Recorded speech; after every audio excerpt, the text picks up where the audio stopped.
मैं आज देश के किसानों के सामने इन लोगों का कच्चा चिट्ठा भी देश के लोगों के सामने आज मैं खुला करना चाहता हूं। ये कृषि सुधार, ये कानून रातों रात नहीं आए हैं। पिछले 20-22 साल से इस देश की हर सरकार ने, राज्यों की सरकार ने इस पर व्यापक चर्चा की है। कम अधिक सभी संगठनों ने इन पर विमर्श किया है। देश के किसानों के संगठन, कृषि एक्सपर्ट्स, कृषि अर्थशास्त्री, कृषि वैज्ञानिक, हमारे यहां के प्रोग्रेसिव किसान भी लगातार कृषि क्षेत्र में सुधार की मांग करते आए हैं।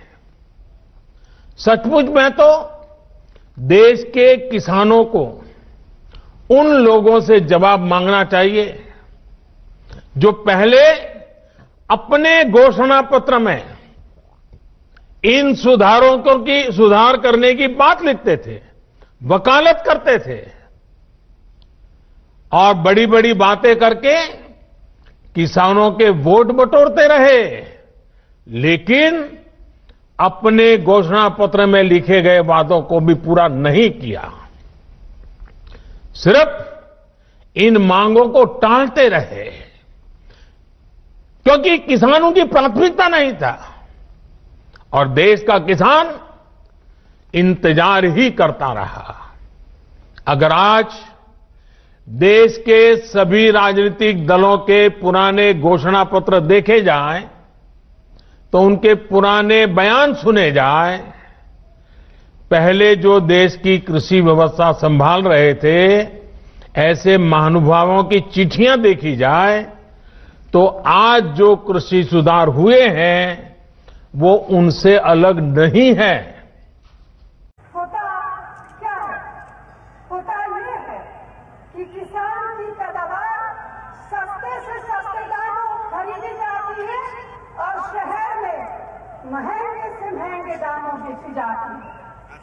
क्या मैं पूछना चाहती हूँ, क्या किसानों का हक नहीं बनता है कि उनके पैदावार की सही कीमत उन्हें मिले? क्या शहर में आम इंसान का ये हक नहीं बनता है कि रोजमर्रा की जरूरत की चीजें उन्हें भी सही दाम पर मिले?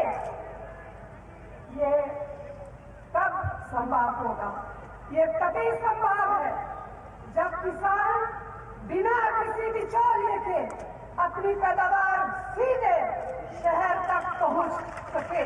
मगर ये अच्छा है, किसान के लिए अच्छा है। आज किसान को एक विकल्प देने की जरूरत है, जितना विकल्प दे सके उतना अच्छा है, खराब नहीं है किसान के लिए। आज किसान जब सीजन आता है तो अपना आलू 2 रुपए 1 रुपए किलो में बेचता है, उसके 3 महीने बाद अपना ही आलू भी 30 रुपए और 40 रुपए में खरीदने का मजबूर होता है। ऐसे टमाटर की बात है। अपनी ट्रॉली का डाल खोल के किसान सड़कों के ऊपर अपना आलू गिरने को मजबूर होता है, जो फोटो दिखा रहे थे पंजाब के जो सांसद हैं। ऐसे जो किसानों को एक जितना विकल्प दें वो उनके लिए बुरा नहीं हो सकता, विकल्प देने की आवश्यकता है। अगर और कोई ये बाध्य नहीं है कि भाई इन्हीं को देना पड़ेगा। अगर मल्टी ब्रांड रिटेल का कोई एफडीआई के अंदर जो स्टोर है वो किसान को ज्यादा भाव देगा, किसान उसको देगा। कि देश का किसान बेवकूफ नहीं है, देश के किसान को मूर्ख ना समझिए। जो किसान को ज्यादा भाव देगा, किसान अपना फसल उसको देगा, किसी और को नहीं देगा। अगर आड़तिया देगा तो आड़तिया को देगा, जिनको आपने किसान बोता है और बेचना जाता है तो उसके पास कोई मार्केट नहीं है, उसको मालूम नहीं किस मार्केट में जाना है। अगर मंडी जाता है तो 35 से 40% सामान खराब हो जाता है। और इस बीच में 8 लोग कमीशन एजेंट होते हैं, बीच में 8 कमीशन एजेंट बिचौलिए। और ये स्टडीज की गई हैं और मेरे पास आंकड़े हैं कि बेचारे किसान को 15 से 17%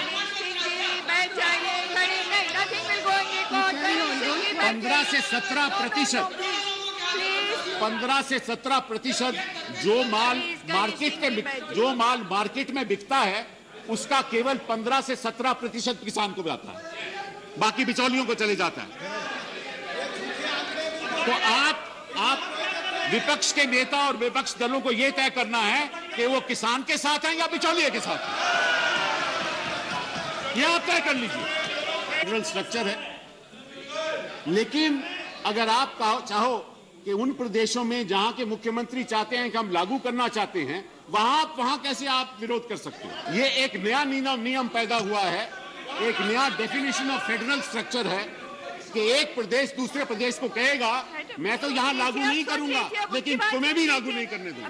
पिछले चुनाव के पहले किसानों को जितने वादे किए थे, उन सारे वादों से भारतीय जनता पार्टी मुकर गई। सबसे बड़ा वादा इनका था कि स्वामीनाथन रिपोर्ट लागू करेंगे। मुझे बेहद खुशी है, आज यहां सारी पार्टियां बैठी हैं, सारी पार्टियां कह रही हैं स्वामीनाथन आयोग लागू होना चाहिए। भाजपा ने पिछले चुनाव के पहले बोला था स्वामीनाथन आयोग लागू करेंगे। स्वामीनाथन आयोग तुरंत लागू किया जाए, किसानों को उनकी फसल का पूरा दाम दिया जाए, किसानों को भीख नहीं चाहिए। किसान अपना हक मांग रहे हैं, जो खून पसीना बहाते हैं उसका हक मांग रहे हैं। अगर किसानों को उनकी फसल के पूरे दाम मिल गए, किसान दोबारा आपसे अपनी कर्ज माफी कराने के लिए कभी नहीं आएंगे। अपना कर्ज वो खुद कर लेंगे, अपने बच्चे की शादी खुद कर लेंगे, अपनी घर में कोई बीमार होगा खुद कर लेंगे। आज किसानों को इसलिए हाथ फैलाना पड़ता है, इसलिए सरकारों के पास आना पड़ता है, क्योंकि उनको अपनी खून पसीने की पूरी कमाई नहीं मिलती। दोस्तों, तो हलफनामा वापस लो, स्वामीनाथन रिपोर्ट लागू करो, और नहीं तो ये जितने किसान आए हैं 2019 के अंदर कयामत ढा देंगे पूरे देश के अंदर तुम्हारे खिलाफ। ये भी पूछ रही हैं, पब्लिकली पूछ रही हैं, हमारे कृषि मंत्री टीवी इंटरव्यू में कह रहे हैं, मैं खुद बोल रहा हूं कि भाई आपको कानून में किस क्लॉज में क्या दिक्कत है बताइए। जो भी दिक्कत है वो आप बताइए। तो इन राजनीतिक दलों के पास कोई ठोस जवाब नहीं होता, और यही इन दलों की सच्चाई है। आज जो किसानों के नाम पर आंदोलन चलाने निकले हैं, जब उनको सरकार चलाने का या सरकार का हिस्सा बनने का मौका मिला था, उस समय इन लोगों ने क्या किया, ये देश को याद रखना जरूरी है। वही बातें इन कृषि सुधारों में की गई हैं। मुझे लगता है उनको पीड़ा इस बात से नहीं है कि कृषि कानूनों में सुधार क्यों हुआ। उनको तकलीफ इस बात में है कि जो काम हम कहते थे लेकिन कर नहीं पाते थे, वो मोदी ने कैसे किया, मोदी ने क्यों किया, मोदी को इसका क्रेडिट कैसे मिल जाए। मैं सभी राजनीतिक दलों को हाथ जोड़ के कहना चाहता हूं, आप सारा क्रेडिट अपने पास रख लीजिए। आपके सारे पुराने घोषणा पत्रों को ही मैं क्रेडिट देता हूं, मुझे क्रेडिट नहीं चाहिए। मुझे किसान के जीवन में आसानी चाहिए, समृद्धि चाहिए, किसानी में आधुनिकता चाहिए। आप कृपा करके देश के किसानों को बरगलाना छोड़ दीजिए, उन्हें भ्रमित करना छोड़ दीजिए। आज झूठे आंसू बहाने वाले लोग कितने निर्दयी हैं, इसका बहुत बड़ा सबूत है स्वामीनाथन कमेटी की रिपोर्ट। किसान से झूठे वायदे करने वाले सत्ता में आते रहो, झूठे वादे करते रहो, मलाई खाते रहो, यही इन लोगों का काम रहा है। मैं अब आपसे कृषि सुधारों के बाद बोले जा रहे सबसे बड़े झूठ के बारे में बात करूंगा। बार बार उस झूठ को दोहराया जा रहा है, जोर जोर से बोला जा रहा है, जहां मौका मिले वहां बोला जा रहा है, बिना सिर पर बोला जा रहा है।